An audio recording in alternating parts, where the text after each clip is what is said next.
नमस्कार दोस्तों, स्वागत है आपका हमारे ऑफिशियल यूट्यूब चैनल आशीष टेक में।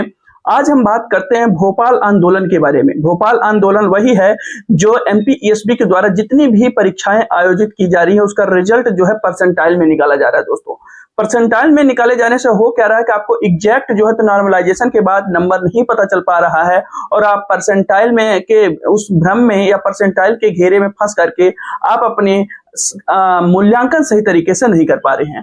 तो एक कड़ा विरोध है इसका। भोपाल आंदोलन में बहुत सारे टीचर जो हैं तो वहाँ एकत्रित हुए हैं, जिसमें बहुत सारे स्टूडेंट भी जा रहे हैं। हमारा जाना पॉसिबल नहीं हो पाया है क्योंकि हम दूरी बहुत ज्यादा है और इतना जल्दी वहां पे पहुंच पाना मुश्किल था।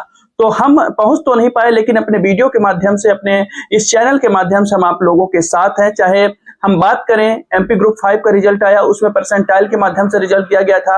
आपके नॉर्मलाइजेशन मार्क और एक्चुअल मार्क नहीं दिया गया था। अन्य एग्जाम में जितने भी होते हैं केंद्र सरकार कराती है वो बखूबी इस तरीकों से शिफ्ट वाइज जो होती है तो उसमें पॉइंट टू पॉइंट बताया रहता है कि कितने आपने क्वेश्चन अटेम्प्ट किए हैं, कितने आपके क्वेश्चन स्कोर हो रहे हैं, कितने डिलीट किए गए हैं, कितनी सारी चीजें मतलब विधिवत बताता है। इससे अभ्यर्थी संतुष्ट होता है और एक तरीके से ट्रांसपेरेंसी समझ में आती है।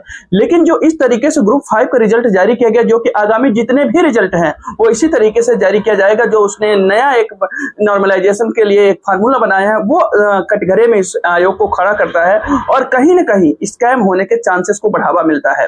अब बढ़ावा मिलता है मतलब मिलेगा या नहीं मिलेगा, क्या कैसे उसकी प्रक्रिया है, उस पर हम ज्यादा नहीं जाते हैं। लेकिन विद्यार्थी के साथ, हम लोगों के साथ ये फेयर नहीं हो रहा है, ट्रांसपेरेंसी नहीं है, तो हमें थोड़ा सा डाउट तो हो ही जाता है दोस्तों। तो हम इस भोपाल आंदोलन को ज्यादा से ज्यादा महत्व देते हैं और इसको आगे बढ़ाने में आप अपनी भूमिका निभाइए। हैशटैग चलाइए भोपाल आंदोलन, चाहे ट्विटर में चलाइए या यूट्यूब में जो है तो जितने भी हमारे टीचर हैं उनका सहयोग करिए। आप अपने संख्या बल को बढ़ाइए। चाहे अब ये विद्यार्थी कौन हो सकते हैं जिन्होंने पेपर दिया है, महिला सुपरवाइजर का पेपर दिया है, वर्ग 2 चयन परीक्षा के पेपर दिया, आपने ग्रुप 4 का पेपर दिया है और कई पेपर आपने दिया है। इन सब के जो है 1, 7, 8, 9 को 3 दिन ये पेपर हुआ था। ग्रुप 4 का ही, और ग्रुप 3 का भी पेपर होने वाला है। एक शिफ्ट का हो चुका है, शिफ्ट का होने वाला है। और ग्रुप 1 का चाहे एनएम का हो, चाहे पीएनएसटी वाला हो, बीएससी नर्सिंग वाला होगा, जितने भी होंगे सब में नॉर्मलाइजेशन के इसी तरीके से 100 परसेंटाइल मार्क्स आएंगे, जिसमें आप लोगों के समझ में नहीं आने वाला है कि हमारा स्कोर कितना हुआ। यदि 60 पाए तो क्या 62 हुआ या 58 हुआ या कुछ नहीं हुआ, क्या हुआ पता नहीं चल रहा है। 100 परसेंटाइल वही है कि जिसमें जो सबसे ज्यादा आगे है उसको 100%, जो उससे कम है तो उतने परसेंटेज घटाते जा रहे हैं। परसेंटाइल स्कोर इससे पहले भी ये पद्धति जारी है दोस्तों, मैं पहले भी बता चुका हूं। नेट जेआरएफ में ये 100 परसेंटाइल चलता है, यहां तक कि जेई में चलता है, तो ये चला आ रहा है। लेकिन जिस तरीके से ये फार्मूला यूज करके परसेंटाइल में हम लोगों के मार्क्स दिए जा रहे हैं वो सही तरीका नहीं है। तो भोपाल आंदोलन के साथ मैं साथ हूं, आप लोगों के साथ हूं।